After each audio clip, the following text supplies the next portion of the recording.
does not ordinarily reply to non-governmental organizations at the present juncture, given the plethora of allegations made against us.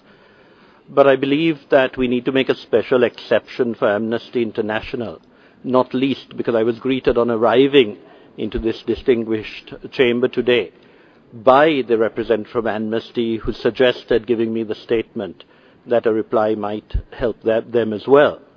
I think it important because yesterday Amnesty also released a report on various allegations that again was part of what I might call a bandwagon that is now being built up. But the really sad thing about that report, which I went through carefully yesterday to answer some journalists on my way to the airport, was that it dealt with a lot of very old cases and did not seem to justify the hype with which it was presented, suggesting that the situation in Sri Lanka is really appalling now. I think we need to go back to that report very carefully. It is reminiscent of a report by Human Rights Watch, which said that the Sri Lanka army engaged in indiscriminate attacks on civilians. But on reading the whole report, there was one case only which was cited, and in that the army had acknowledged that the attack, which was unfortunate, was through mortar locating radar, the LTT at the time having brought in very heavy weaponry into a refugee center.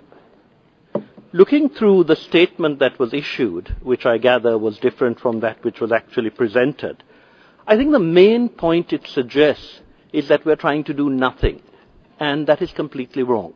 I'm happy to say that just yesterday in Sri Lanka I was delighted that the UN system and the Asia-Pacific Center for Human Rights Commissions is working to strengthen our Human Rights Commission in accordance with the National Action Plan on Human Rights.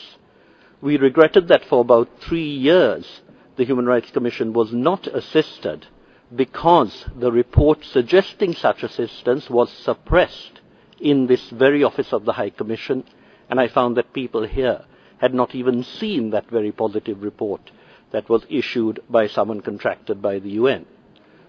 I think we are moving very well on the National Human Rights Action Plan, but it will take some time. On the issue of reconciliation, I hope this chamber will take cognizance of the national policy on reconciliation that has been prepared in my office with consultation of civil society as well as all parties, and which we hope to implement very soon. I think the suggestion that we haven't done anything in the past is complete nonsense, but I do agree that we need to publicize this better, and I hope we will be able to show this chamber and indeed the world how model is our approach to reconciliation. Thank you, Mr. Chair.